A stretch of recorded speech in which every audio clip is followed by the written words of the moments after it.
अकबर, बीरबल और बोलने वाला तोता। पहला भाग, तोते की अनोखी विशेषता। एक दिन एक प्रसिद्ध व्यापारी जिसका नाम श्रीधर था, आगरा के दरबार में अकबर से मिलने आया। उसके पास एक अनोखा तोता था जो न सिर्फ बोल सकता था बल्कि सामने वाले के सवालों का जवाब भी दे सकता था। वह तोता इतना बुद्धिमान था कि किसी भी सवाल का उत्तर तुरंत दे देता था। जब श्रीधर ने तोते की यह विशेषता अकबर के सामने प्रदर्शित की तो अकबर बहुत प्रभावित हुए। तोते से बात करते हुए अकबर ने कहा, तोता जी, आप कैसे हैं? तोता तुरंत बोला, महाराज, मैं बहुत अच्छा हूँ और यह दरबार बहुत ही सुंदर है। अकबर यह सुनकर हंस पड़े और बोले, वाह, यह तो अद्भुत है। यह तोता सच में बहुत होशियार है। श्रीधर ने कहा, महाराज, यह तोता मेरी वर्षों की मेहनत का परिणाम है। इसे मैंने बहुत ही प्यार और समझदारी से पाला और सिखाया है। मैं इसे आपको भेंट करना चाहता हूँ।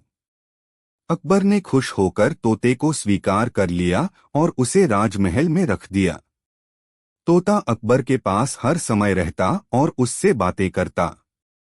सभी दरबारी भी उस तोते से प्रभावित हुए। दूसरा भाग, समस्या की शुरुआत।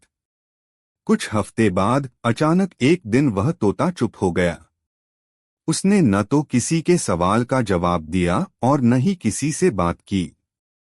अकबर ने सोचा कि शायद वह बीमार है। उन्होंने अपने सबसे योग्य चिकित्सकों को बुलाया, लेकिन सभी ने कहा कि तोता पूरी तरह से स्वस्थ है। अकबर ने कई प्रयास किए, लेकिन तोता कुछ भी नहीं बोल रहा था। वह बस अपनी जगह पर बैठा रहता और शांत रहता। अकबर को यह स्थिति बहुत परेशान कर रही थी। आखिरकार उन्होंने इस समस्या को हल करने के लिए बीरबल को बुलाया। तीसरा भाग, बीरबल की परीक्षा। अकबर ने कहा, बीरबल, यह तोता जो कुछ दिन पहले तक सभी से बातें करता था, अब अचानक चुप क्यों हो गया है? क्या तुम इसका कारण जान सकते हो? बीरबल ने तोते को ध्यान से देखा और कहा, महाराज, मुझे इस बात की जांच करने के लिए एक दिन का समय चाहिए। मुझे कुछ चीजों की आवश्यकता होगी और इसके बाद ही मैं कुछ कह सकूंगा। अकबर ने बीरबल की बात मान ली और उसे समय दिया। बीरबल ने उस तोते की आदतों का अध्ययन किया और सोचा कि आखिर यह क्यों चुप हो गया है। चौथा भाग, समस्या का कारण ढूंढना। अगले दिन बीरबल ने अकबर से कहा, महाराज, मुझे यह तोता अपने साथ कुछ समय के लिए चाहिए। मैं इसे अपने घर ले जाऊंगा और फिर आपको इसका उत्तर दूंगा। अकबर ने सहमति दी। बीरबल तोते को अपने घर ले गया। वहां पहुंचते ही उसने तोते को आरामदायक पिंजरे में रखा और उससे बातचीत करने की कोशिश की। बीरबल ने तोते से कहा, तोता जी, क्या आप मुझसे बात करेंगे? तोता चुप रहा। बीरबल ने धीरे धीरे अलग अलग तरीकों से तोते से बात करने की कोशिश की। उसने तोते को अलग अलग भोजन दिया, उसे गीत सुनाए, यहाँ तक कि उसे अकेला भी छोड़ा, लेकिन तोता फिर भी चुप रहा। अंततः बीरबल ने समझा कि तोता सिर्फ अकबर के दरबार में ही नहीं बल्कि अब यहाँ भी चुप है। तो इसका मतलब था कि समस्या कुछ और थी। उसने तोते को गहराई से देखने का निश्चय किया। पांचवा भाग, बीरबल की चतुराई। बीरबल ने सोचा कि तोते की चुप्पी का कारण क्या हो सकता है। तभी उसे एक विचार आया। उसने देखा कि तोता पहले बहुत सारे लोगों से बात करता था और सभी उसकी प्रशंसा करते थे, लेकिन अचानक उसकी चुप्पी ने सबको हैरान कर दिया। फिर बीरबल ने एक योजना बनाई। उसने तोते के सामने एक बड़ा आईना रखा। जैसे ही तोते ने आईने में अपनी परछाई देखी, वह डर गया। उसने सोचा कि वहां कोई दूसरा तोता है, लेकिन धीरे धीरे उसने समझा कि वह खुद ही है। बीरबल ने धीरे धीरे तोते से बात करना शुरू किया, लेकिन इस बार उसने तोते को खुश करने के लिए मीठी आवाज में बोलना शुरू किया। वह तोते की प्रशंसा करने लगा और उसे समझाने लगा कि कोई उससे नाराज नहीं है। कुछ देर बाद तोता धीरे धीरे बोलने लगा। बीरबल ने उसे बताया कि वह सुरक्षित है और सभी उससे खुश हैं। तोते ने धीरे धीरे अपनी आवाज को वापस पा लिया और फिर से बात करने लगा। छठा भाग, दरबार में वापसी। अगले दिन बीरबल उस तोते को लेकर दरबार में पहुंचा। अकबर ने जब देखा कि तोता फिर से बोल रहा है तो वह बहुत प्रसन्न हुआ। उसने बीरबल से पूछा, बीरबल, यह तोता अब कैसे बोलने लगा? तुमने ऐसा क्या किया? बीरबल ने मुस्कुराते हुए कहा, महाराज, यह तोता बहुत बुद्धिमान है। लेकिन इसकी चुप्पी का कारण यह था कि इसे सभी की प्रशंसा सुनने की आदत हो गई थी। जब अचानक सबने इसे नजरअंदाज करना शुरू कर दिया तो यह उदास हो गया। मैंने इसे समझाया कि इसकी प्रशंसा और प्यार हमेशा रहेगा। बस इसे अपने डर को छोड़ना होगा और अपनी विशेषता को अपनाना होगा। सातवां भाग, अकबर की सीख। अकबर ने यह सुनकर कहा, बीरबल, तुमने न केवल इस तोते की समस्या का समाधान किया बल्कि मुझे भी एक महत्वपूर्ण शिक्षा दी है। हमें भी अपने आसपास के लोगों को उनकी विशेषताओं के आधार पर प्रोत्साहित करना चाहिए और उनकी सराहना करनी चाहिए। अकबर ने बीरबल को इस बुद्धिमत्ता के लिए पुरस्कृत किया और उस तोते की देखभाल करने का कार्य भी सौंप दिया। आठवां भाग, कहानी का संदेश। यह कहानी सिखाती है कि हर किसी में कुछ न कुछ विशेषता होती है। यदि हम उसे पहचान लें और प्रोत्साहित करें तो वह अपनी पूरी क्षमता का प्रदर्शन कर सकता है। बीरबल की यह चतुराई और समझदारी वास्तव में सराहनीय थी। क्या आप चाहेंगे कि मैं ऐसी और भी लंबी और मजेदार कहानियां लिखता रहूं? बीरबल की समझदारी और बेशकीमती मोती। अकबर और बीरबल की दोस्ती की कहानियां दूर दूर तक मशहूर थीं। बीरबल अपनी हाजिर जवाबी और चतुराई के कारण दरबार में सभी के प्रिय थे। अकबर उनसे बहुत प्रभावित रहते थे और प्रायः उनसे कठिन प्रश्न पूछकर उनके ज्ञान की परीक्षा लेते रहते थे। लेकिन बीरबल हमेशा अपनी तीव्र बुद्धिमत्ता और सटीक उत्तरों से सभी को चमत्कृत कर देते थे। पहला भाग, अकबर की नई चुनौती। एक दिन दरबार में अकबर ने घोषणा की, मेरे प्यारे दरबारियों, आज मैं आप सभी के लिए एक चुनौती लेकर आया हूं। हमारे राज्य में एक बहुत बड़ा व्यापारी आया है जिसके पास बेशकीमती मोतियों का भंडार है। उसने कहा है कि यदि कोई व्यक्ति उन मोतियों को बिना नुकसान पहुंचाए, बिना काटे और बिना तोड़े बीच से गुजार कर पिरो सके तो वह उस व्यक्ति को इनाम में एक बड़ा हिस्सा देगा। लेकिन यह कार्य असंभव प्रतीत होता है। दरबार में मौजूद सभी दरबारी एक दूसरे की ओर देखने लगे। कोई भी यह सोच नहीं पा रहा था कि यह कार्य कैसे संभव हो सकता है। अकबर ने अपने दरबारियों की ओर देखा और मुस्कुराते हुए कहा, तो क्या हमारे दरबार में कोई ऐसा नहीं है जो इस चुनौती को स्वीकार कर सके? सभी दरबारी चुप थे। तभी बीरबल ने हाथ जोड़कर कहा, महाराज, यह कार्य असंभव नहीं है। मुझे यह चुनौती स्वीकार है, लेकिन इसके लिए मुझे एक दिन का समय चाहिए। अकबर ने प्रसन्न होकर कहा, ठीक है बीरबल, मैं तुम्हें एक दिन का समय देता हूं। यदि तुम यह कार्य कर दिखाओगे तो मैं स्वयं तुम्हें सम्मानित करूंगा। दूसरा भाग, योजना की तैयारी। बीरबल ने व्यापारी से मुलाकात की और उससे उन बेशकीमती मोतियों को प्राप्त किया। उन्होंने देखा कि मोती बेहद नाजुक और कीमती थे। एक हल्की सी गलती भी उन्हें नुकसान पहुंचा सकती थी। लेकिन बीरबल का आत्मविश्वास डगमगाया नहीं। वह रात को अपने घर लौटे और गहरी सोच में डूब गए। तभी उनके मन में एक विचार आया। वह तुरंत ही अपनी योजना को कार्यान्वित करने में लग गए। उन्होंने एक पतली और मजबूत धागे की व्यवस्था की और एक विशेष प्रकार के शहद का भी इंतजाम किया। तीसरा भाग, योजना का क्रियान्वयन।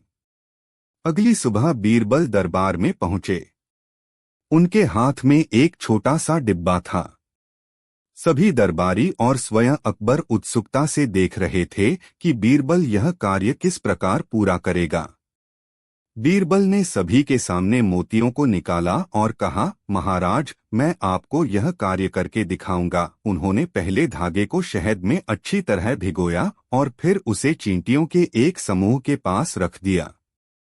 चींटियों को जैसे ही शहद की गंध मिली, वे धीरे धीरे धागे की ओर बढ़ने लगीं।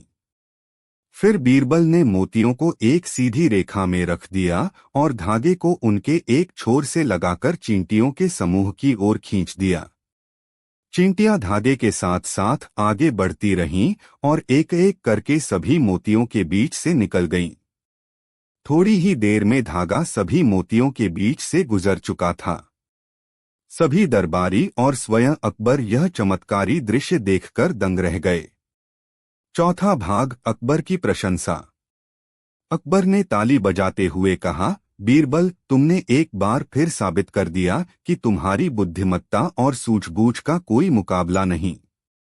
तुमने न केवल इस चुनौती को पूरा किया, बल्कि यह भी साबित कर दिया कि किसी भी समस्या का समाधान खोजा जा सकता है, यदि हम अपनी बुद्धि का सही उपयोग करें।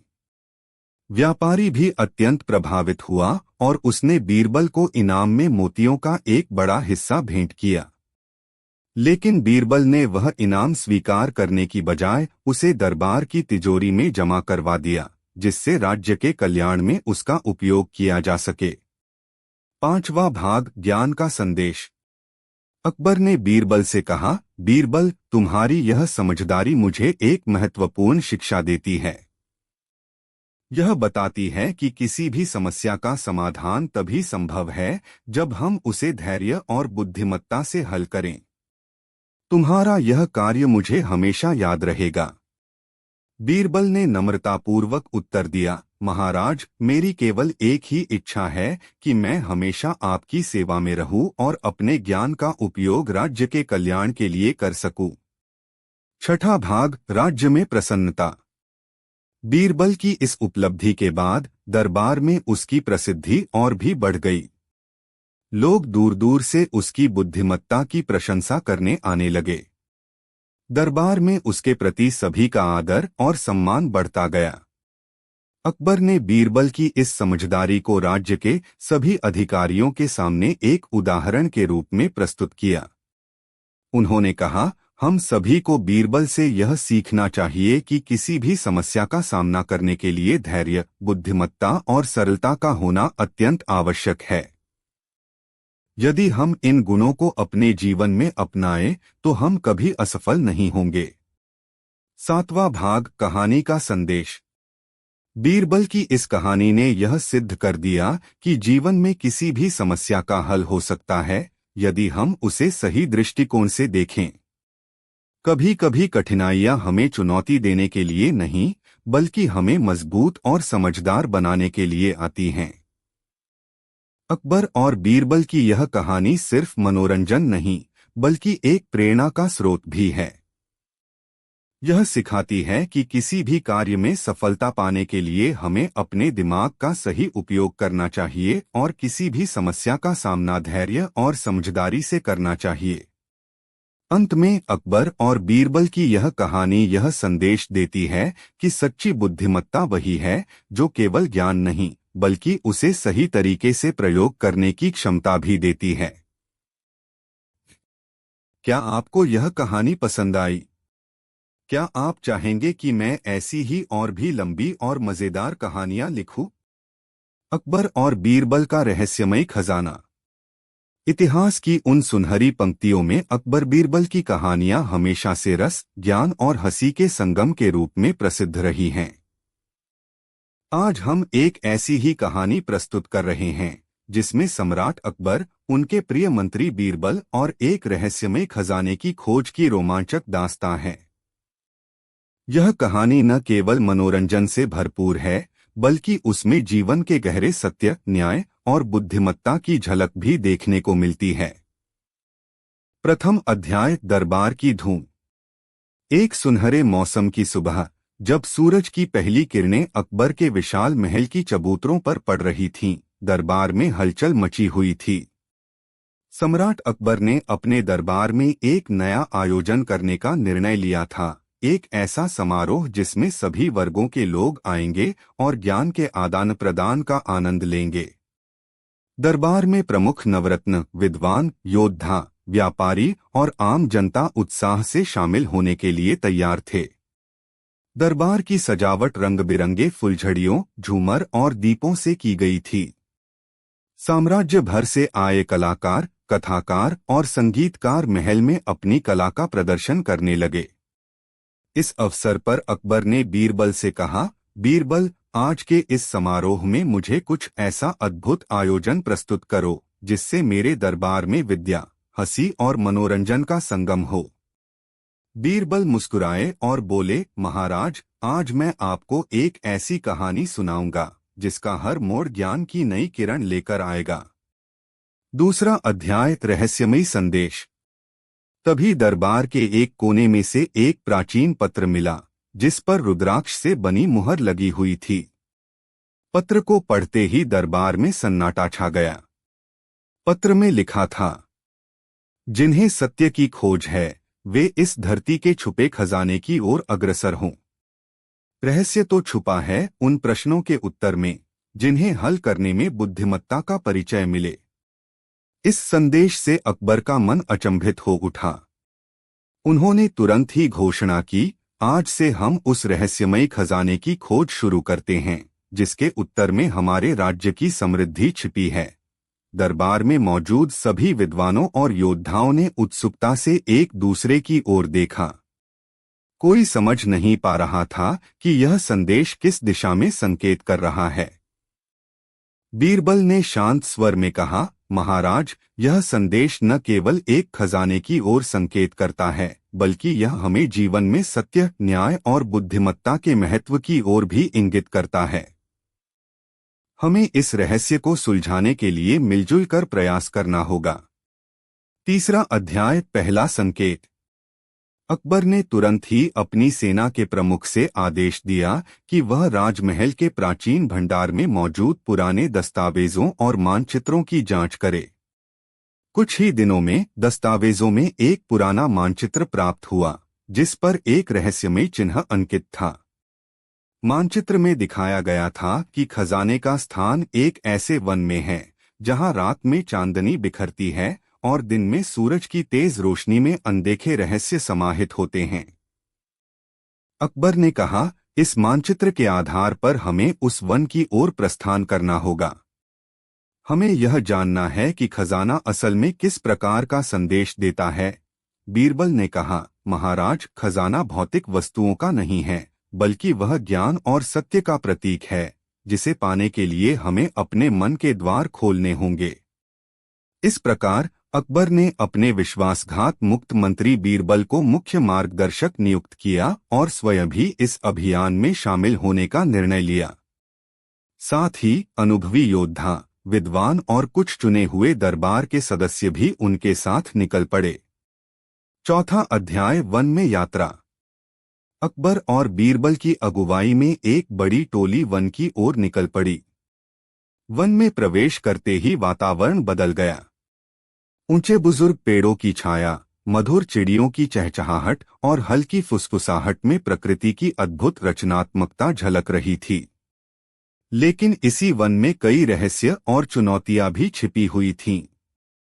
रास्ते में एक प्राचीन पत्थर की मूर्ति मिली, जिस पर अंकित थे, जो सत्य को जानना चाहता है वह पहले अपने दिल की सुन ले। अकबर ने इस संकेत को गंभीरता से लेते हुए कहा, हमें यह समझना होगा कि यह संदेश हमें हमारे भीतर के अदृश्य खजाने, ज्ञान, ईमानदारी और साहस की ओर प्रेरित कर रहा है।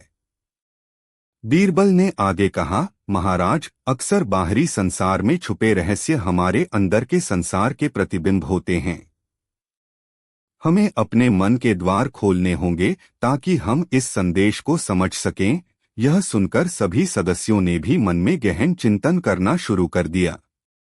5वां अध्याय, चुनौती और परीक्षा। वन में आगे बढ़ते हुए टोली को एक नदी के पास आना पड़ा। नदी का पानी गगनचुंबी था और उसमें एक पुराना पुल टूटा फूटा प्रतीत हो रहा था। वहां पर एक वृद्ध मुनि बैठा था जिसने यात्रियों का स्वागत करते हुए कहा, यदि तुम आगे बढ़ना चाहते हो तो तुम्हें एक प्रश्न का उत्तर देना होगा। प्रश्न है, सच्ची समृद्धि किसमें निहित है, भौतिकता में या आत्मा में? अकबर ने गंभीरता से विचार किया, परंतु बीरबल ने मुस्कुराते हुए कहा, महाराज, मेरा मानना है कि सच्ची समृद्धि वह है जो मन की शांति, ज्ञान और सत्य से आती है। भौतिक वस्तुएं केवल अस्थायी सुख देती हैं, जबकि आत्मिक समृद्धि जीवन भर साथ रहती है। मुनि ने बीरबल की बात सुनकर सिर झुकाया और कहा, सही उत्तर आत्मा में निहित समृद्धि ही है। जैसे ही यह उत्तर दिया गया, नदी के पुल पर एक प्रकाश की किरण उभर आई और पुल स्वयंसिद्ध रूप से ठीक हो गया। इस घटना ने सभी में आशा और उत्साह की नई लहर दौड़ा दी। अकबर ने कहा, यह तो हमारे लिए एक संकेत है कि ज्ञान, सत्य और आत्मिक समृद्धि ही हमें सच्चे खजाने तक ले जाएंगे। 6वां अध्याय, गुप्त सुरागों की खोज। इसके बाद टोली ने वन की गहराई में प्रवेश किया, जहां प्रकृति की अद्भुत छटा के साथ साथ अनेक रहस्य और सुराग छिपे हुए थे। एक घने जंगल में एक विशाल वृक्ष के तने पर गहरी नक्काशी बनी हुई थी। नक्काशी में लिखा था, जिस क्षण तुम अपने भीतर की आवाज सुनोगे तभी राह प्रकट होगी। अकबर ने पूछा, बीरबल, इसका क्या अर्थ हो सकता है? बीरबल ने उत्तर दिया, महाराज, यह संदेश हमें यह बताता है कि बाहरी दुनिया की भव्यता के पीछे भी आत्म साक्षात्कार का महत्व छिपा है। जब हम अपने हृदय की आवाज सुनते हैं तो जीवन के सही मायने समझ में आते हैं।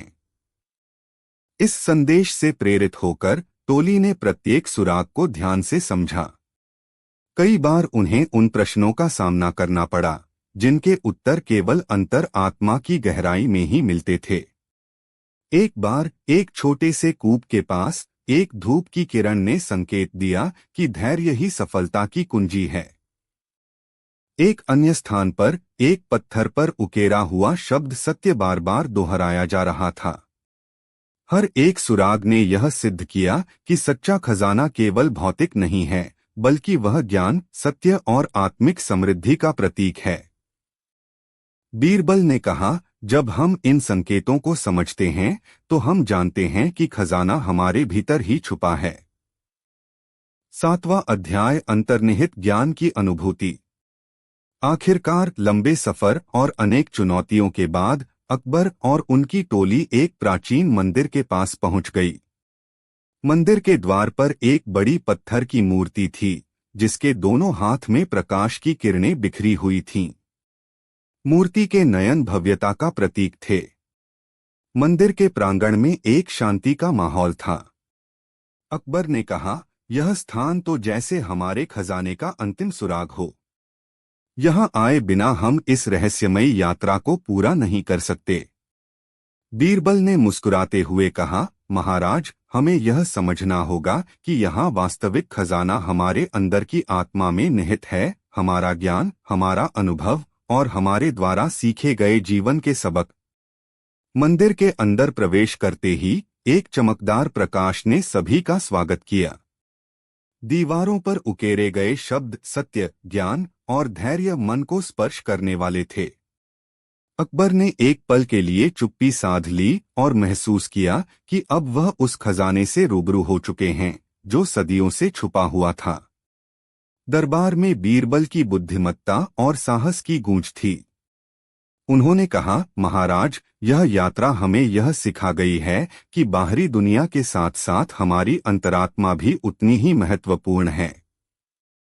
हमें सदा अपने अंदर झांक कर देखना चाहिए कि हम में कितनी शक्ति, ज्ञान और सत्य समाहित है।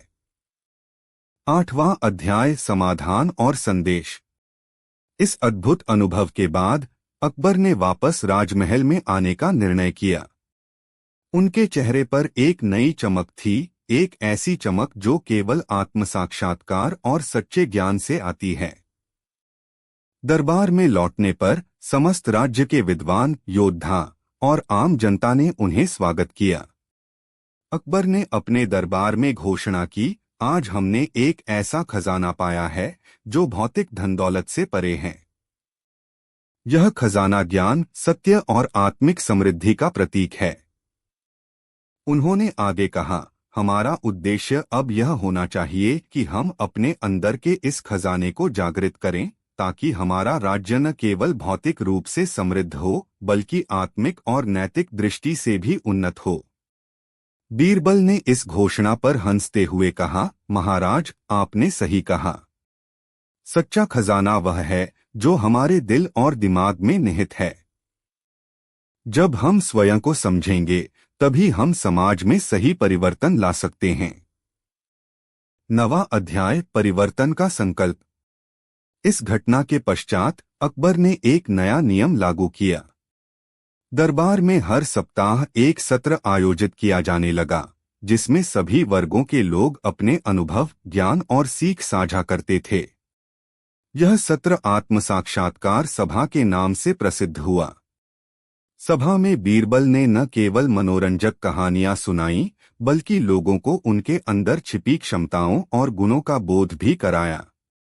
उन्होंने समझाया, जब हम स्वयं के अंदर झांकते हैं तो हम पाते हैं कि सच्ची समृद्धि केवल बाहरी उपलब्धियों में नहीं, बल्कि हमारे मन की शांति और ज्ञान में होती है।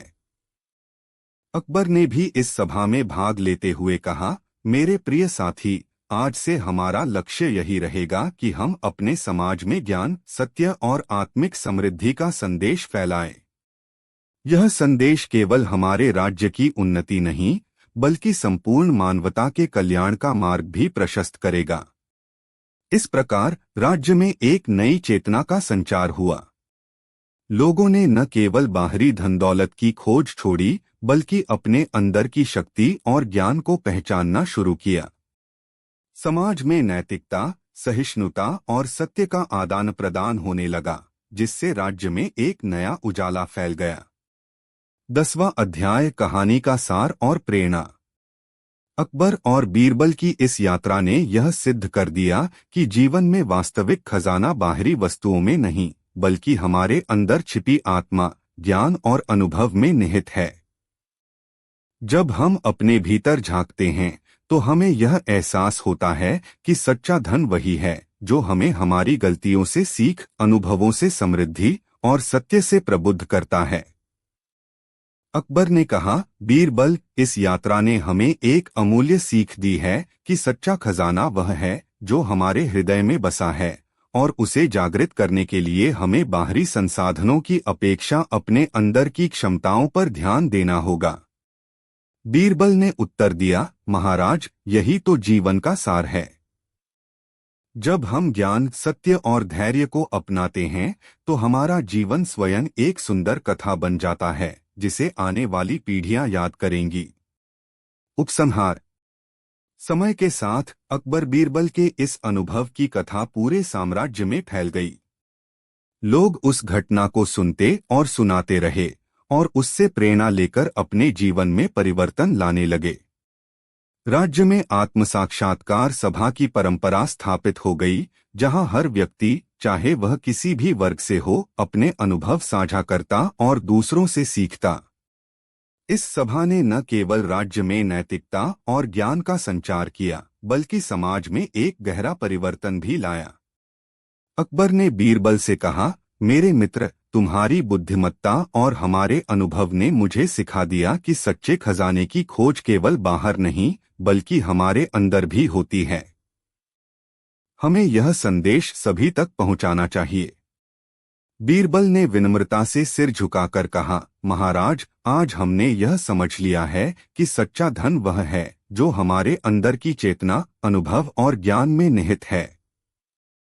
यही वह खजाना है जिसे पाकर हम न केवल स्वयं समृद्ध होंगे, बल्कि संपूर्ण समाज का कल्याण भी सुनिश्चित करेंगे।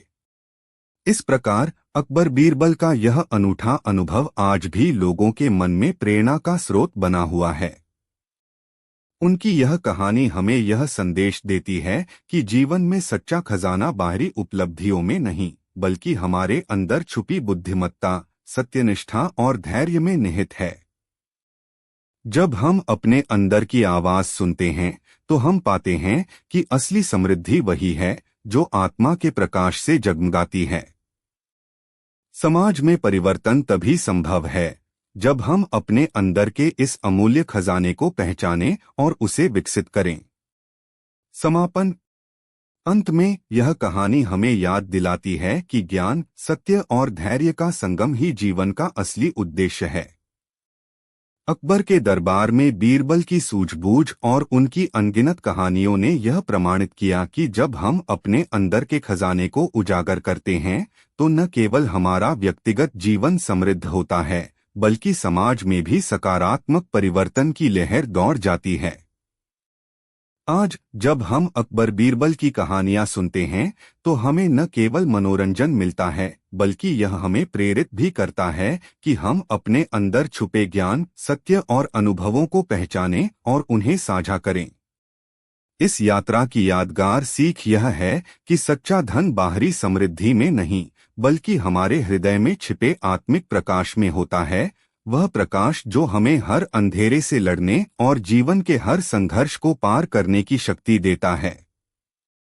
इस प्रकार अकबर और बीरबल के द्वारा आरंभ की गई इस अनूठी यात्रा ने न केवल उनके राज्य को एक नई दिशा दिखाई, बल्कि आने वाली पीढ़ियों के लिए एक अमूल्य संदेश भी छोड़ दिया।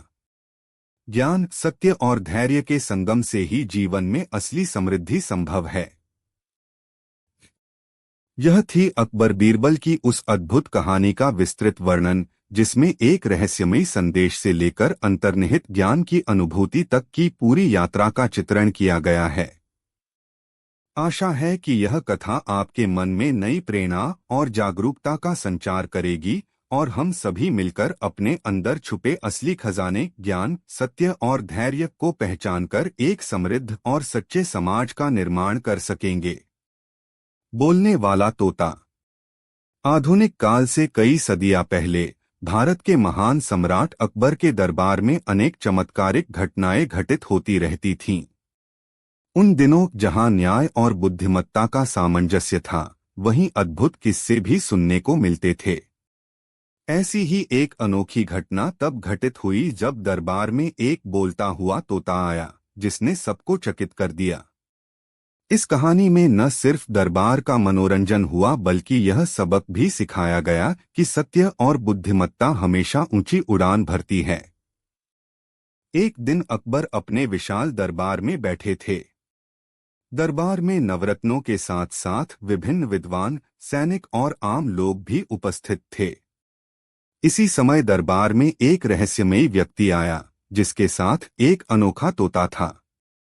यह तोता दिखने में साधारण सा था, परंतु उसकी आंखों में कुछ अद्भुत चमक थी। उसने अपने मालिक के कहने पर, साहब बोलो तो सच बोलूं, कहते हुए अकबर के चरणों में झुककर विनम्रता से प्रस्तुति दी। दरबार में मौजूद सभी लोग उस तोते के बोलने की कला को देख आश्चर्यचकित हो गए। अकबर ने मुस्कुराते हुए पूछा, कौन हो तुम और इस अद्भुत तोते के बारे में कुछ बताओ। मालिक ने उत्तर दिया, मैं एक साधारण व्यापारी हूं, पर यह तोता कोई साधारण तोता नहीं है। इसे मैं विवेक नाम से जानता हूं और यह सचमुच में अद्भुत है। यह तोता अपने पास मौजूद किसी भी तथ्य या घटना का सच सच बोल देता है। अकबर ने तुरंत ही तोते का परीक्षण करने का निर्णय लिया। उन्होंने तोते से पूछा, विवेक बताओ कि मेरे दरबार में कौन कौन है जो हमेशा सच्चाई बोलते हैं। तोते ने कुछ पल सोचा और फिर अपने तीखे स्वर में कहा, आपके दरबार में एक व्यक्ति है जो सच्चाई का पहरा देता है, वह है बीरबल। बीरबल, जो पहले से ही अकबर के प्रिय सलाहकार थे, मुस्कान के साथ बोले, यह तो मेरा ही तोहफा है, परंतु सच कहूँ तो मैं भी हर रोज नई सच्चाइयाँ सीखता हूँ। दरबार में उपस्थित लोग हंसी खुशी से फूट पड़े। अकबर ने बीरबल से कहा, बीरबल, यह तोता तो अद्भुत है। क्या तुम मुझे इसके बारे में कुछ और रोचक किस्से सुनाओगे? बीरबल ने जवाब दिया, हाँ महाराज, आज मैं आपको विवेक और इसके बोलने की कला की कहानी सुनाता हूँ। विवेक की उत्पत्ति। बीरबल ने बताया कि कैसे एक दिन शहर के बाजार में एक बुजुर्ग आदमी एक चमकीले रंग-बिरंगे पंखों वाले तोते को बेचने के लिए खड़ा था। वह तोता अद्भुत था और उसकी आंखों में ज्ञान की झलक थी। बूढ़े आदमी ने कहा कि यह तोता सिर्फ बोलता नहीं, बल्कि किसी भी प्रश्न का उत्तर देता है। खबर जल्दी फैल गई और अकबर के दरबार तक यह बात पहुंच गई। अकबर ने सोचा कि क्यों न इस तोते को दरबार में लाया जाए ताकि इससे ज्ञान और हंसी दोनों प्राप्त हो सकें। बीरबल ने आगे बताया कि व्यापारी ने तोते से एक समझौता किया था कि अगर तोता कभी गलत बात बोलेगा तो उसे मूक कर दिया जाएगा। विवेक की इस शर्त ने तोते में अदम्य साहस भर दिया। उसने निश्चय किया कि वह कभी भी झूठ नहीं बोलेगा। तोता विवेक ने धीरे धीरे अपनी पहचान बनाई और सबको सिखाया कि सत्य बोलना ही सबसे बड़ी शौर्य की बात है। पहली चुनौती, न्याय की परीक्षा। एक दिन दरबार में एक आम आदमी आया जिसने अकबर से न्याय की अपील की। उसने बताया कि उसके पड़ोसी ने उसकी जमीन पर अतिक्रमण किया है। मामला बड़ा हो गया था और अकबर ने तुरंत ही न्याय सुनाने का आदेश दिया। बीरबल ने मामला सुनकर कहा कि इस बार हम विवेक की मदद से न्याय की सच्चाई को उजागर करेंगे। विवेक से पूछा गया, क्या तुम बता सकते हो कि सच्चाई क्या है? तोता बोला, वास्तव में न्याय का मतलब है कि हर व्यक्ति को उसका हक मिले, चाहे वह अमीर हो या गरीब। उसकी इस बात से सभी प्रभावित हुए। अकबर ने आदेश दिया कि दोनों पक्षों से सबूत पेश किए जाएं। विवेक ने फिर से अपनी बुद्धिमत्ता का परिचय दिया और कहा, अगर हम सत्य के प्रकाश में इस मामले को देखें तो सच्चाई सामने आएगी। दिन भर की सुनवाई के बाद विवेक ने संकेत दिया कि असल में जमीन का मालिक वही है जिसके पास न्याय का सत्य है। व्यापारी और दरबार में मौजूद सभी लोगों ने उसकी बातों को गंभीरता से लिया। अंततः न्याय का निर्णय हुआ और आम आदमी को उसका हक मिल गया। इस घटना से यह संदेश मिलता है कि सत्य और न्याय कभी भी छिप नहीं सकते। दूसरी चुनौती, विश्वास और धोखे की कसौटी। एक बार दरबार में एक बहुत ही चालाक व्यक्ति आया। उसने अकबर के दरबार में भरोसे का दांव खेला और कहा कि वह अपने पास एक ऐसा रहस्य है जिससे वह सम्राट अकबर का दिल जीत सकता है। उस व्यक्ति ने दावा किया कि उसके पास एक जादुई तोता है जो भविष्य बता सकता है। अकबर ने उसे अपनी बात समझाने का आदेश दिया, पर बीरबल ने तुरंत ही सवाल उठा दिया कि सच्चाई क्या है? क्या हम इस अज्ञात तोते पर भरोसा कर सकते हैं? उस वक्त विवेक ने अपनी पंखों को फड़फड़ाते हुए कहा, जिसे हम जानते हैं वह सच्चाई है, और आज मैं आपको दिखाऊंगा कि सच्चाई के आगे कोई जादू नहीं टिक सकता। विवेक ने उस व्यक्ति के दावों की जांच की और पाया कि वह केवल दूसरों को भ्रमित करने के लिए बात कर रहा था। तोते ने खुलकर कहा, जो भी झूठ बोलता है उसका विश्वास टूट जाता है। इस बात से दरबार में मौजूद सभी ने उस व्यक्ति की धोखाधड़ी को समझ लिया। अकबर ने उसे कड़ी सजा दी और कहा कि अपने व्यवहार से कभी किसी का विश्वास नहीं तोड़ना चाहिए। इस घटना से यह सीख मिली कि विश्वास और सत्यता ही किसी भी समाज की नींव होते हैं। तीसरी चुनौती, विनम्रता और ज्ञान का संगम। अकबर के दरबार में एक दिन ऐसा भी हुआ जब एक विद्वान अपने ज्ञान का प्रदर्शन करने आया। उसने अकबर को चुनौती दी कि कौन सा जानवर सबसे बुद्धिमान है। दरबार में यह चर्चा तेज हो गई। कुछ विद्वानों ने कहा कि शेर सबसे बुद्धिमान है क्योंकि वह शक्ति का प्रतीक है, तो कुछ ने हाथी की प्रशंसा की, जबकि कुछ ने पक्षियों की। अंत में अकबर ने कहा कि इस सवाल का उत्तर देने के लिए हम विवेक से पूछेंगे। विवेक ने धीरे से कहा, सच्चाई यह है कि बुद्धिमत्ता केवल शरीर की ताकत में नहीं, बल्कि मन की गहराई में निहित है। उसने आगे कहा, तोता, शेर और हाथी में भी ज्ञान हो सकता है, परंतु सबसे महान ज्ञान वह है जो विनम्रता के साथ आता है। उसकी बात सुनकर बीरबल ने कहा, विवेक की बात में सच्चाई है। विद्वान भी अपनी गलती मानकर सिर झुकाने लगे। अकबर ने सभी को यह सीख दी कि ज्ञान का माप शक्ति से नहीं, बल्कि विनम्रता और सत्यनिष्ठा से होता है। विवेक की प्रसिद्धि। इस प्रकार विवेक के सत्य बोलने और न्याय की दृष्टि से दरबार में उसकी ख्याति दिन-ब-दिन बढ़ती चली गई। दरबार में विवेक का नाम शान से लिया जाने लगा। लोगों में चर्चा थी कि कैसे एक साधारण तोता, जिसने अपनी बुद्धिमत्ता से अनेक समस्याओं का समाधान किया, ने सभी के दिलों में अपनी जगह बना ली। अकबर ने बीरबल से कहा, बीरबल, तुमने हमेशा से सही निर्णय लिए हैं, पर आज विवेक ने हमें सिखाया कि सच्चाई और ज्ञान हर रूप में महत्वपूर्ण हैं। बीरबल मुस्कुराए और बोले, महाराज, यह तोता हमें यह भी बताता है कि हम सभी को अपने अंदर की आवाज सुननी चाहिए। जब हम दिल से सोचते हैं और अपने ज्ञान पर विश्वास करते हैं, तभी हम सही निर्णय ले सकते हैं। इस प्रकार विवेक की बातों ने दरबार में नई ऊर्जा भर दी और सभी ने मिलकर ज्ञान, सत्य और न्याय की महत्ता को समझा। एक नई चुनौती, दरबार में उत्सव। समय के साथ अकबर ने सोचा कि क्यों न दरबार में एक उत्सव आयोजित किया जाए, जिसमें विवेक की बुद्धिमत्ता का उत्सव मनाया जाए। उसने एक बड़ा आयोजन करने का आदेश दिया। दरबार में रंग बिरंगे झंडे लगाए गए, मिठाइयाँ बांटी गईं और सभी को बुलाया गया। उस दिन के अवसर पर विवेक को विशेष रूप से सम्मानित किया गया। अकबर ने घोषणा की, आज हम इस बात का जश्न मना रहे हैं कि सत्य और ज्ञान की शक्ति से हम सभी एक बेहतर समाज बना सकते हैं। सभी ने तालियों से विवेक की प्रशंसा की। उत्सव के दौरान बीरबल ने एक खास भाषण दिया। उन्होंने कहा, सत्य को छुपाने का कोई प्रयास नहीं किया जा सकता। अगर हम सच्चाई से अपने दिलों को खोलें, तो हमारे जीवन में भी वह उजाला छा जाएगा जो इस दरबार में आज दिख रहा है। विवेक की बातों से सबको प्रेरणा मिली और उस दिन से सभी ने यह संकल्प लिया कि वे हमेशा सत्य के मार्ग पर चलेंगे। विवेक की शिक्षा और असर। समय बीतता गया, पर विवेक की शिक्षाएं अमर रही। उसके बोलों में छिपा ज्ञान दरबार में लोगों के जीवन का अभिन्न अंग बन गया। लोग उसे न केवल एक तोते के रूप में देखते, बल्कि एक ज्ञान के प्रकाशस्तंभ के रूप में भी मानने लगे।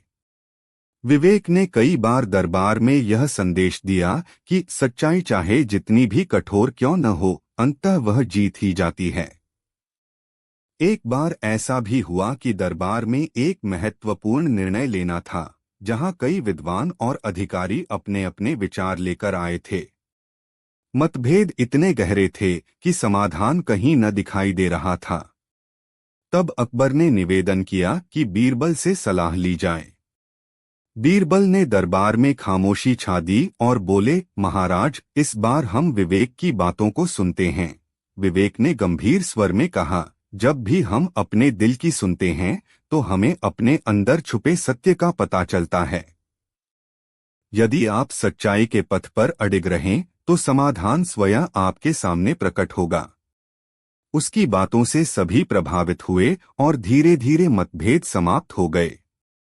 उस दिन दरबार ने यह समझा कि हर समस्या का हल भीतर छुपे ज्ञान में है।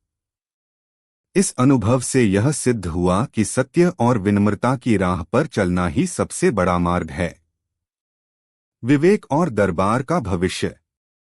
जैसे जैसे समय बीतता गया, विवेक की कहानियां लोक कथाओं में स्थान पाकर अमर हो गईं।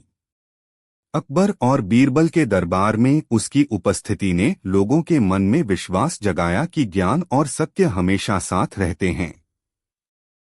विवेक के बोल ने लोगों को यह सिखाया कि चाहे परिस्थिति कितनी भी जटिल क्यों न हो, अगर हम सत्य के मार्ग पर चलें तो हर अंधेरा छंट जाता है। एक दिन जब दरबार में सभी उमंग और उत्साह से भरे हुए थे, अकबर ने घोषणा की, आज हम सब मिलकर यह प्रतिज्ञा लेते हैं कि हम हमेशा सच्चाई के पथ पर चलेंगे और किसी भी झूठ के सामने डटे रहेंगे। उस दिन की सभा में विवेक ने एक बार फिर से अपनी वाणी से लोगों को प्रेरित किया, सत्य वह प्रकाश है जो अंधेरे को दूर कर देता है। यदि हम अपने अंदर इस प्रकाश को जगाए रखें तो हमारा जीवन भी उसी प्रकाश में डूब जाएगा। दरबार के लोग, विद्वान, सैनिक, व्यापारी और आम जनता ने मिलकर यह संदेश ग्रहण किया। अकबर के दरबार में सत्य का वातावरण इतना पवित्र हो गया कि दूरदराज के क्षेत्र से भी लोग इस प्रेरणा को लेने आते।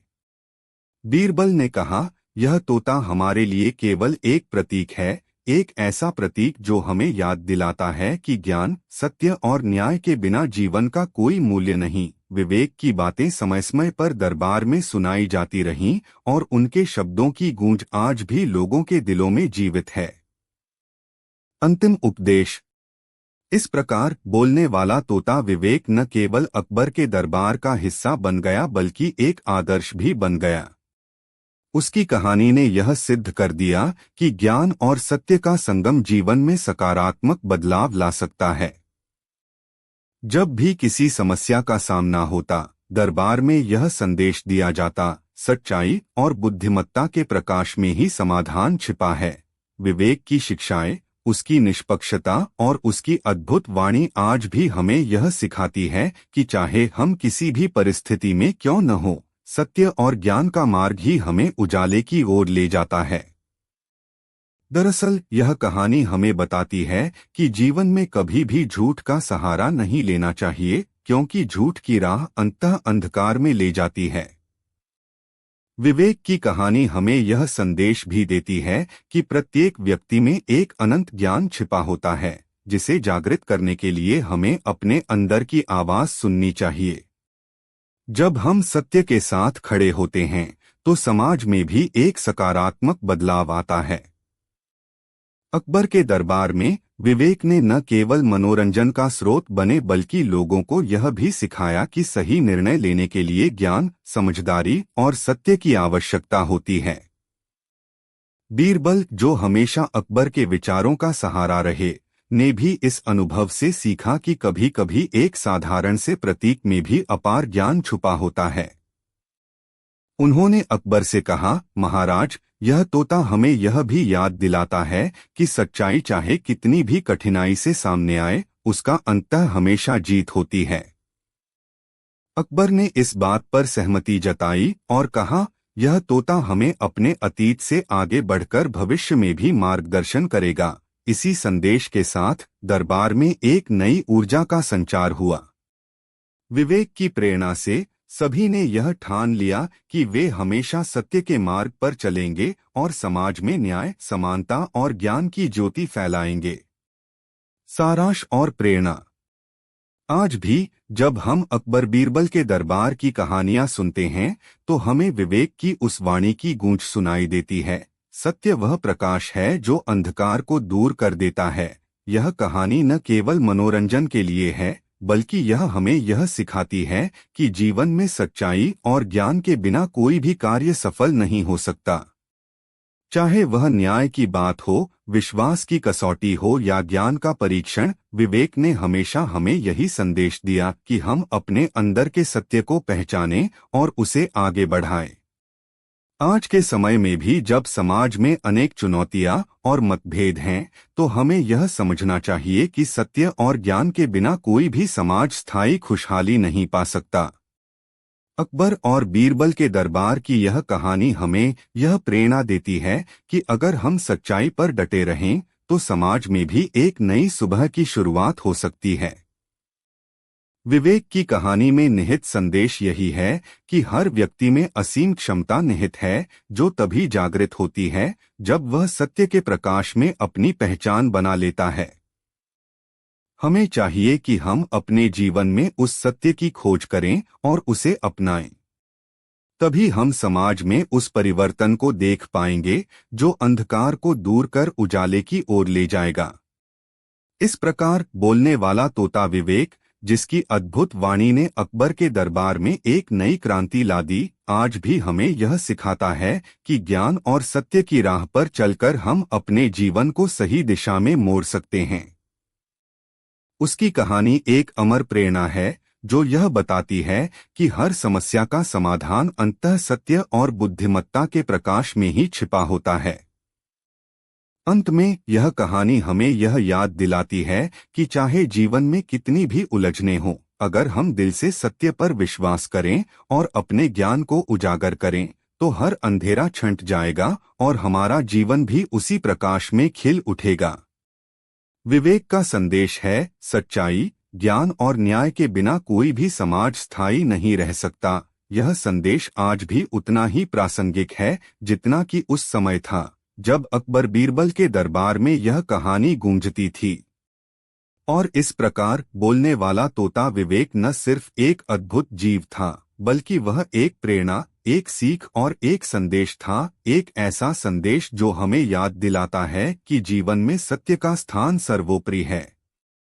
अकबर बीरबल और अनमोल पेंटिंग की चोरी। अकबर और बीरबल की दोस्ती के किस्से पूरे साम्राज्य में प्रसिद्ध थे। बीरबल की बुद्धिमत्ता और चतुराई की वजह से अकबर के दरबार में हर मुश्किल का हल मिल जाता था। इस बार का किस्सा एक अनमोल पेंटिंग की चोरी से संबंधित है, जिसने दरबार में सभी को चौंका दिया।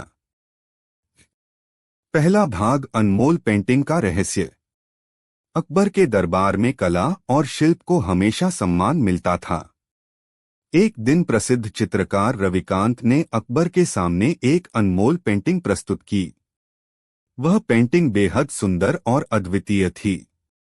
पेंटिंग में एक हरे भरे जंगल में सुंदर झरना और पक्षियों का झुंड दिखाया गया था। उस पेंटिंग को देखने पर ऐसा लगता था मानो वह जीवित हो।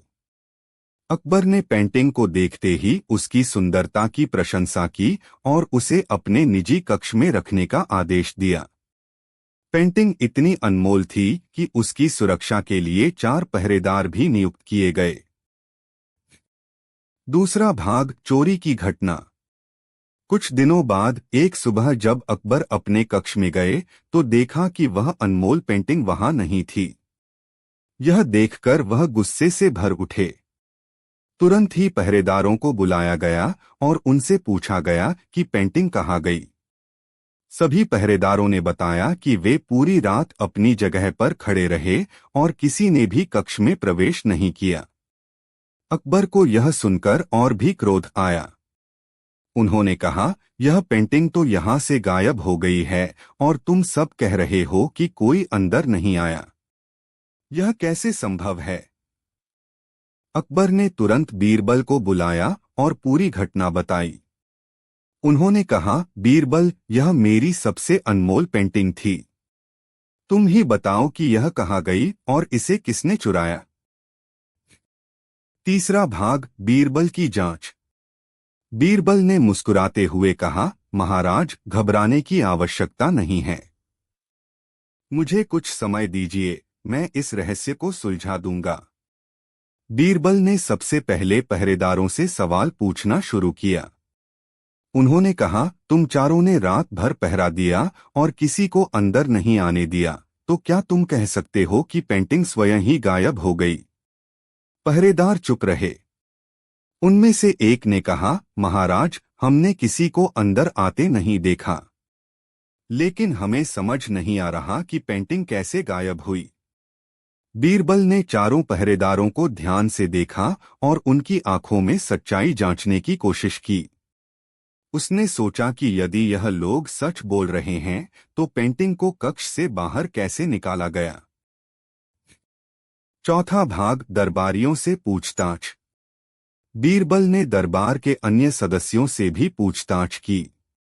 उसने उन सभी लोगों से बात की जो पेंटिंग देखने के लिए अकबर के कक्ष में गए थे, लेकिन किसी ने भी कोई संदिग्ध बात नहीं बताई। बीरबल ने सोचा कि यह मामला आसान नहीं है। पेंटिंग की चोरी बिना किसी की नजर में आए नहीं हो सकती, लेकिन उसे यह भी विश्वास था कि चोरी का कोई न कोई संकेत जरूर होगा। पांचवा भाग, कक्ष की जांच। बीरबल ने खुद अकबर के कक्ष में जाकर जांच की। उसने हर कोने को ध्यान से देखा। उसने दीवारों, दरवाजों और खिड़कियों की जांच की। अंत में उसकी नजर कक्ष की खिड़की पर गई। खिड़की का एक कोना थोड़ा खुला हुआ था। बीरबल ने सोचा कि शायद यही रास्ता हो सकता है। उसने खिड़की के बाहर झांका और देखा कि वहां एक रस्सी के निशान थे। बीरबल ने तुरंत अपनी समझदारी का उपयोग करते हुए कहा, महाराज, मुझे लगता है कि यह पेंटिंग खिड़की के रास्ते बाहर ले जाई गई है। मुझे पूरी घटना की जांच करने के लिए एक दिन का समय चाहिए। छठा भाग, बीरबल की योजना। बीरबल ने उस खिड़की के बाहर की जमीन की भी जांच की। उसने देखा कि वहां पर कुछ पैरों के निशान थे जो नदी की ओर जा रहे थे। उसने सोचा कि यदि वह इन निशानों का अनुसरण करेगा तो उसे चोर का पता चल जाएगा। अगले दिन बीरबल ने उन निशानों का अनुसरण किया और पाया कि निशान एक पुरानी झोपड़ी की ओर जा रहे हैं। वह बिना किसी को बताए चुपचाप उस झोपड़ी में घुसा। वहां उसने देखा कि पेंटिंग एक कोने में छुपाई गई थी। सातवां भाग, चोर की पहचान। बीरबल ने उस झोपड़ी के आसपास नजर रखी और देखा कि वहां एक बूढ़ा आदमी रह रहा था। बीरबल ने उससे बात की और पता चला कि वह आदमी गरीब था और किसी के कहने पर पेंटिंग को यहां छुपाया था। बीरबल ने उस आदमी को भरोसा दिलाया कि यदि वह सच बताएगा तो उसे दंड नहीं मिलेगा। बूढ़े आदमी ने बताया कि उसे कुछ सोने के सिक्कों का लालच देकर पेंटिंग को यहां छुपाने के लिए कहा गया था। बीरबल ने उस आदमी से पूछा कि किसने उसे यह काम करने के लिए कहा। बूढ़े आदमी ने एक दरबारी का नाम बताया जो अकबर के दरबार में एक महत्वपूर्ण पद पर था। आठवां भाग, दरबारी का पर्दाफाश। बीरबल ने पूरी योजना बनाकर उस दरबारी को अकबर के सामने पेश किया। उसने सबूत के साथ बताया कि वही दरबारी पेंटिंग की चोरी के पीछे था। उस दरबारी ने स्वीकार किया कि वह पेंटिंग की अनमोलता से लालच में आ गया था और उसने बूढ़े आदमी की मदद से उसे चुराने की योजना बनाई थी। अकबर ने उस दरबारी को कड़ी सजा दी और बीरबल की बुद्धिमत्ता की प्रशंसा की। नौवां भाग, कहानी का संदेश। बीरबल की समझदारी और चतुराई ने फिर से यह सिद्ध कर दिया कि कोई भी अपराध कितनी भी चालाकी से क्यों न किया गया हो, वह सत्य की रोशनी में छुप नहीं सकता। अकबर ने बीरबल को इनाम दिया और उसे धन्यवाद कहा कि उसने इतनी कठिन समस्या का समाधान इतनी चतुराई से किया। क्या आपको यह कहानी पसंद आई? क्या आप ऐसी और भी लंबी कहानियां पढ़ना चाहेंगे? अकबर, बीरबल और सोने का पेड़। अकबर और बीरबल की कहानियां हमेशा से ही अद्भुत रही हैं, जिनमें चतुराई और समझदारी का अनोखा मेल देखने को मिलता है। इस बार की कहानी भी कुछ ऐसी ही है, जहां बीरबल ने अपनी होशियारी से न केवल सच का पता लगाया बल्कि एक महत्वपूर्ण संदेश भी दिया। पहला भाग, सोने का पेड़ की खोज। एक दिन दरबार में एक व्यापारी आया। वह व्यापारी बेहद अमीर था और उसकी प्रसिद्धि दूर दूर तक फैली हुई थी। उसका नाम श्रीचंद था। उसने अकबर के सामने झुककर प्रणाम किया और कहा, महाराज, मैंने सुना है कि आपके दरबार में न्याय की कोई कमी नहीं। मैं एक गंभीर समस्या लेकर आपके पास आया हूं। अकबर ने कहा, कहो श्रीचंद, तुम्हारी क्या समस्या है? श्रीचंद ने कहा, महाराज, मेरे पास एक बहुत ही अनमोल पेड़ था जिसे मैंने अपने बगीचे में लगाया था। वह कोई साधारण पेड़ नहीं था बल्कि सोने का पेड़ था। उसकी शाखाएं और पत्तियां सोने जैसी चमकती थीं। लेकिन दुर्भाग्यवश किसी ने उस पेड़ को चुरा लिया। अकबर ने हैरानी से कहा, सोने का पेड़? क्या तुम मजाक कर रहे हो? श्रीचंद ने जवाब दिया, नहीं महाराज, मैं सच कह रहा हूं। यह पेड़ मैंने वर्षों की मेहनत और अपने पूर्वजों की विद्या से उगाया था, और अब वह गायब हो चुका है। अकबर ने तुरंत बीरबल की ओर देखा और कहा, बीरबल, यह मामला तुम्हें देखना होगा। यह पेड़ सच में था या यह आदमी हमें धोखा देने की कोशिश कर रहा है? दूसरा भाग, बीरबल की जांच। बीरबल ने श्रीचंद से पूछा, तुम्हारा यह पेड़ कहाँ उगा था और आखिरी बार तुमने इसे कब देखा था? श्रीचंद ने बताया, यह पेड़ मेरे बगीचे के बीचों बीच था। मैंने उसे कल रात भी देखा था, लेकिन आज सुबह जब मैं वहां गया तो वह गायब था। बीरबल ने सोचा कि यह मामला बहुत ही अजीब और रहस्यमयी है।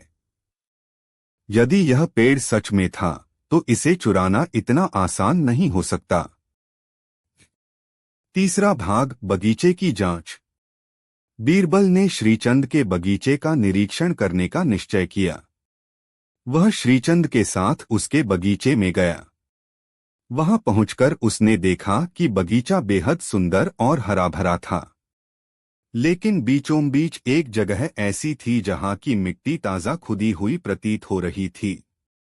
बीरबल ने उस जगह की मिट्टी को ध्यान से देखा और वहां पड़ी मिट्टी में कई पैरों के निशान पाए। उसने उन निशानों का अच्छी तरह से निरीक्षण किया और यह अनुमान लगाया कि ये निशान एक व्यक्ति के नहीं बल्कि कई व्यक्तियों के थे।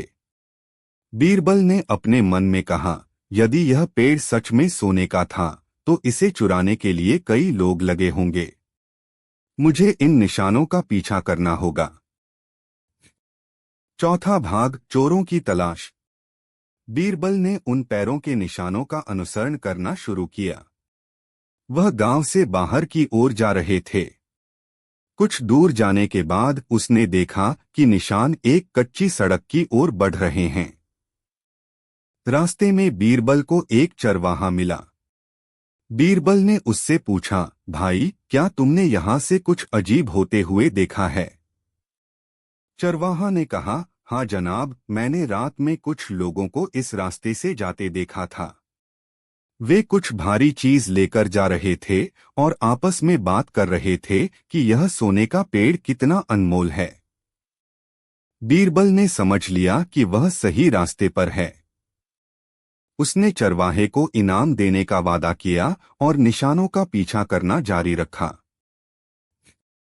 पांचवा भाग, चोरों का अड्डा। निशान उसे एक पुरानी झोपड़ी की ओर ले गए। बीरबल ने देखा कि झोपड़ी के अंदर कुछ लोग आपस में बातचीत कर रहे थे। वह चुपचाप पास की झाड़ियों में छुपकर उनकी बातें सुनने लगा। एक चोर ने कहा, अरे भाई, यह सोने का पेड़ हमारे हाथ लग गया है। अब हमें इसे छिपाकर रखना होगा ताकि कोई इसे हमसे छीन न ले। दूसरे ने कहा, लेकिन इसे हम कब बेचेंगे? यदि किसी को पता चल गया तो हम पकड़े जाएंगे। बीरबल ने यह सुनकर अपनी योजना तैयार कर ली। वह चुपचाप वहां से वापस चला आया और दरबार में अकबर को पूरी घटना बताई। छठा भाग, बीरबल की योजना। बीरबल ने अकबर से कहा, महाराज, चोरों को पकड़ने के लिए मुझे एक योजना बनानी होगी। मैं चाहता हूं कि आप अपने सैनिकों को तैयार रखें और मेरे संकेत का इंतजार करें। अकबर ने तुरंत अपने सैनिकों को तैयार कर दिया। बीरबल ने अपनी योजना के अनुसार काम करना शुरू किया। सातवां भाग, चोरों का पर्दाफाश। अगले दिन बीरबल ने उन चोरों के अड्डे के बाहर खुद को एक व्यापारी के रूप में प्रस्तुत किया। उसने चोरों से कहा, मुझे सुना है कि तुम लोगों के पास एक अनमोल पेड़ है। मैं उसे खरीदने के लिए तैयार हूं। चोर लालच में आ गए और उन्होंने बीरबल को पेड़ दिखाया। पेड़ को देखकर बीरबल ने उनकी तारीफ की और कहा, यह तो सच में अद्भुत है, लेकिन इसे देखने के लिए मेरे साथ कुछ और लोग भी आना चाहेंगे। क्या मैं उन्हें बुला सकता हूं? चोरों ने सोचा कि यह उनका सौदा पक्का हो जाएगा और उन्होंने सहमति दे दी। बीरबल ने संकेत दिया और सैनिकों ने तुरंत वहां पहुंचकर सभी चोरों को पकड़ लिया। 8वां भाग, अकबर का न्याय। अकबर ने चोरों को दरबार में बुलाया और उनके अपराध की सजा सुनाई। उन्होंने श्रीचंद का सोने का पेड़ वापस कर दिया और बीरबल की बुद्धिमत्ता की प्रशंसा की। 9वां भाग, संदेश। इस कहानी से यह शिक्षा मिलती है कि लालच और चोरी का परिणाम हमेशा बुरा होता है। सच्चाई और चतुराई के आगे कोई भी चालाकी नहीं टिक सकती। क्या आप चाहेंगे कि मैं इसी तरह की और भी लंबी और मजेदार कहानियां लिखता रहूं?